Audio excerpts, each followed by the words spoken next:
Dehenna Davison. Thank you, Mr. Deputy Speaker, for the opportunity to talk on this most important of debates.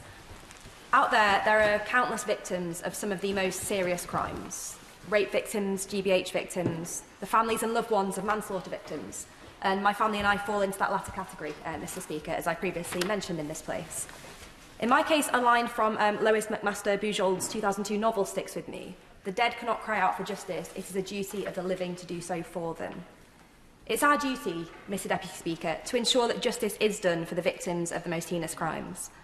And for those victims and the families of those victims, it can be difficult to feel that justice can ever be served in an appropriate and proportionate way. And that's why sentencing is so crucially important.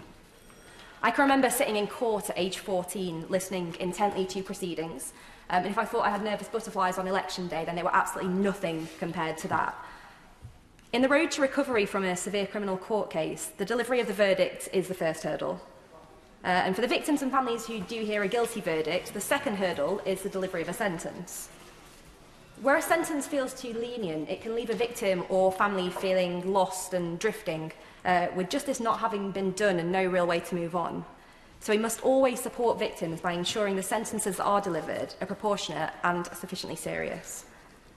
The third hurdle to recovery, Mr. Deputy Speaker, is the one this debate is focused on, and that is the point at which the sentenced perpetrator is released from prison.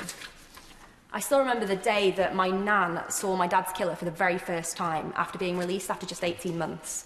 The anger, frustration, confusion and sheer grief that flashed across her face, especially when he raised the glass to her as we drove by, which was a real clincher. But this is an experience that is shared by far too many, with victims feeling severely let down by the current automatic halfway release point. Because what is the purpose of a prison sentence? Well, there are several. The first is to protect the public from the offender. The second, to ensure that victims feel that justice has been done. And a serious offender serving just half a sentence does not provide victims and victims' families with that sense of justice. The third is to act as a deterrent for future offenders. But the existing automatic halfway sentence, it gives a sense of leniency, which doesn't necessarily act as a deterrent in the way in which it should. But the fourth and final purpose of a prison sentence is to provide an environment in which offenders can be rehabilitated. For serious offences, it's not perverse to assume that such rehabilitation could be a lengthy and complex process.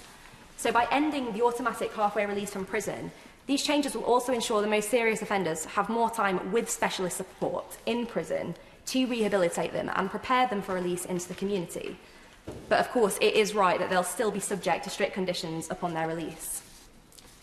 So in the manifesto that we were elected upon with a substantial mandate, we vowed that we would introduce tougher sentencing for the worst offenders.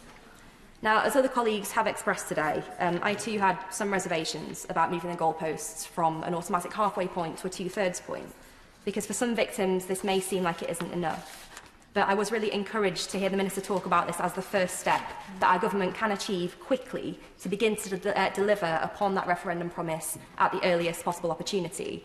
And I will certainly be following the sentencing white paper very closely with interest to ensure that victims are represented fully in the legislative process. So I do support the statutory instrument being presented today, Mr. Deputy Speaker, as a step towards proving to victims that we are on their side. Yeah.